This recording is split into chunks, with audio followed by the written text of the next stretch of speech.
Hello, friends, and welcome back to r/ProRevenge. Today we have two brand new crazy revenge stories for you. And if you're new here, don't forget to subscribe to the channel and turn on notifications so you don't miss a new video every single day. Our first is, landlord is jealous of my income, raises my rent $500. I screw him years later for $20K. In the late 90s, my wife and I were just married, just getting started, and we decided to dink. Double income, no kids, for a few years and save up for a down payment on a house.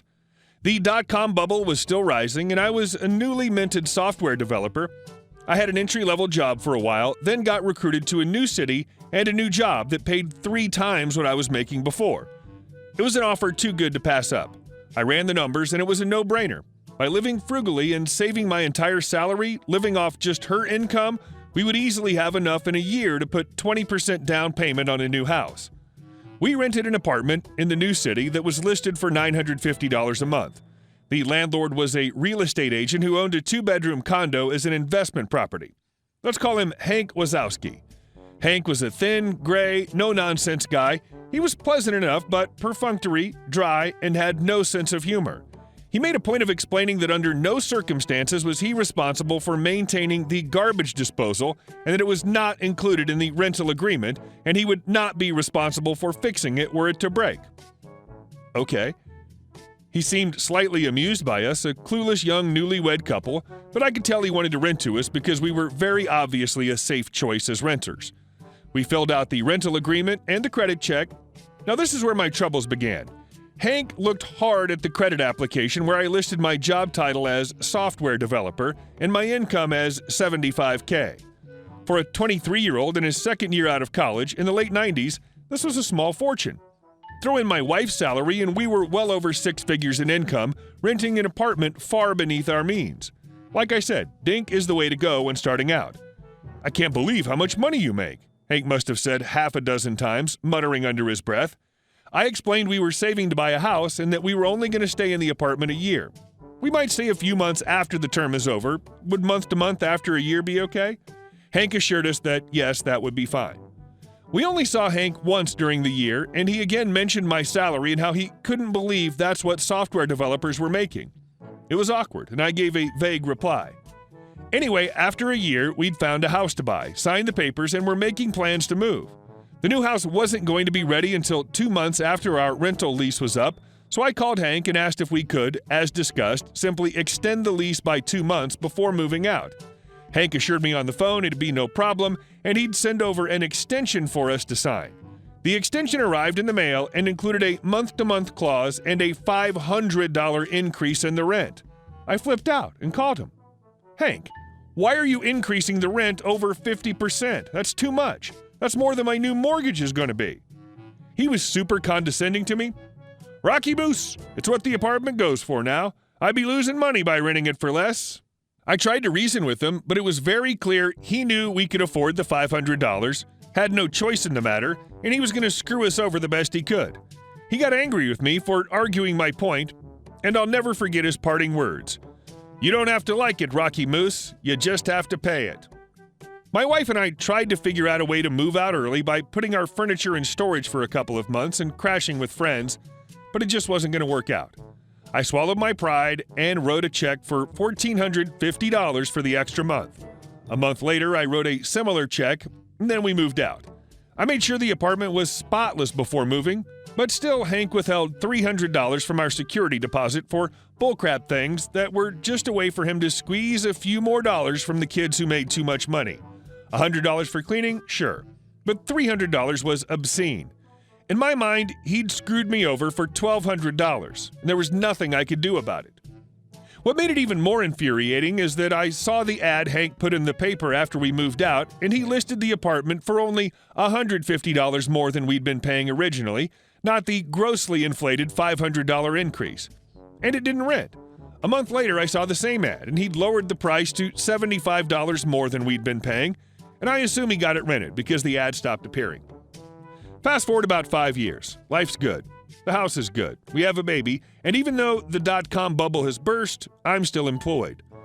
One day, out of the blue, I overhear one of my coworkers, Phil, a senior developer, talking to the guy working the reception desk. "Hey, Mike, I'm expecting someone to drop off some paperwork for me. If a Hank Wazowski asks for me, tell him I'll be right out." I freeze. I get a taste of bile in my mouth and remember how I had to write out that name on those checks all those years ago. There's no way it's the same guy, right? I walk over to Phil, who's still standing by the reception desk. "Phil," I say, "how do you know that name, Hank Wazowski?" Phil explains that Hank is his real estate agent. "I bought my condo through him several years ago. I'm selling my condo now so I can buy a house. So I'm going to ask him to be my agent again. You know him?" I tell Phil that I used to rent an apartment from Hank and described what he looks like. Phil confirms the description. It's the same guy. Wow, small world, right? And on cue, right then, the front door to the office opens.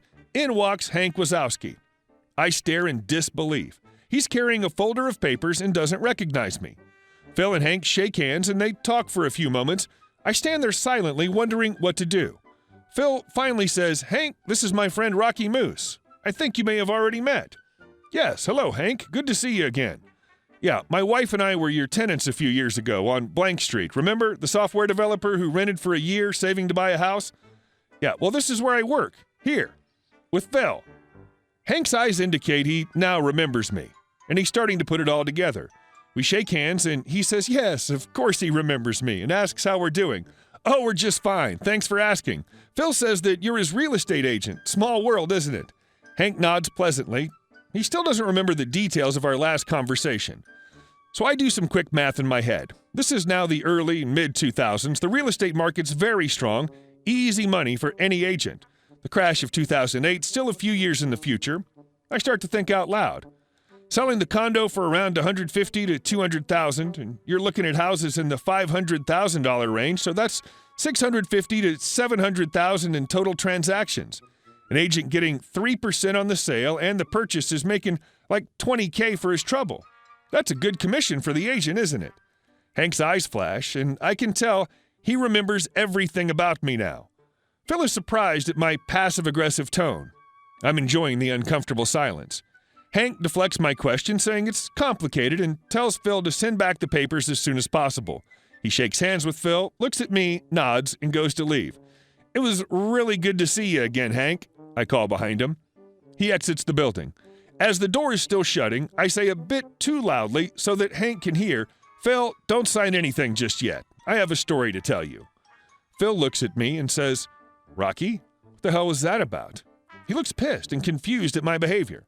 I tell Phil the whole story, the rent, the $500 increase, the security deposit. You don't have to like it, you just have to pay it.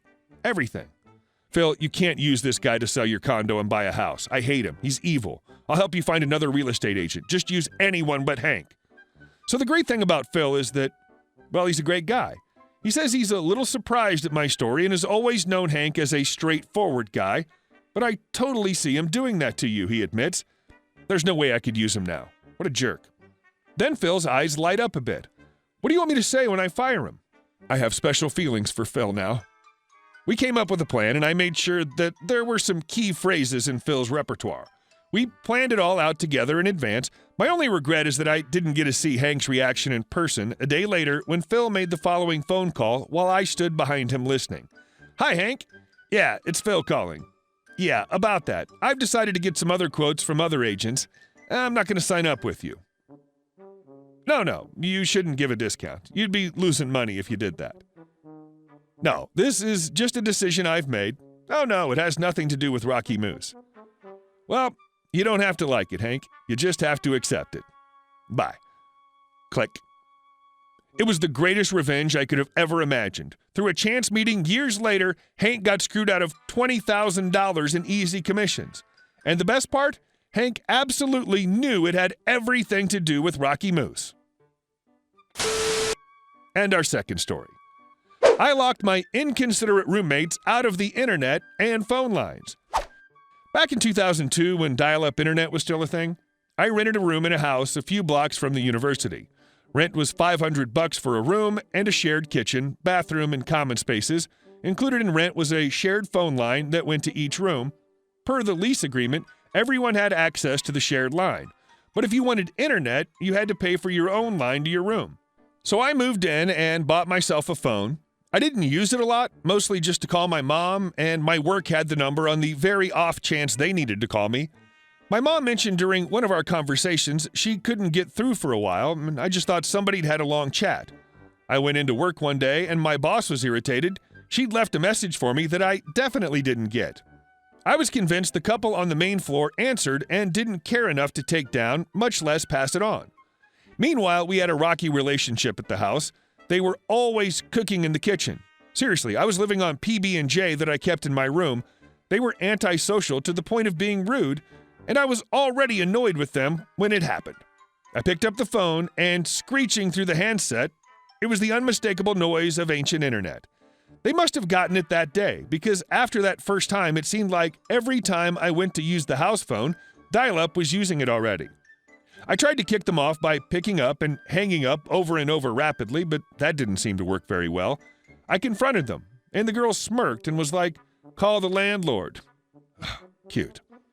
I should mention the landlord lived like 3 hours away and wasn't super interested in a lot. I didn't call the landlord. I already had my notice in at the time and waited until my last day there. I packed everything up except my phone. I took my phone off the hook, left it on the floor of my room, locked my door, and left forever, taking my key with me. I hope they could hear the incessant beeping it made through the crappy thin walls, and I hope it inconvenienced them for at least through the night. Hey guys, thank you all for watching the video to the end, and I'll see you in the next one.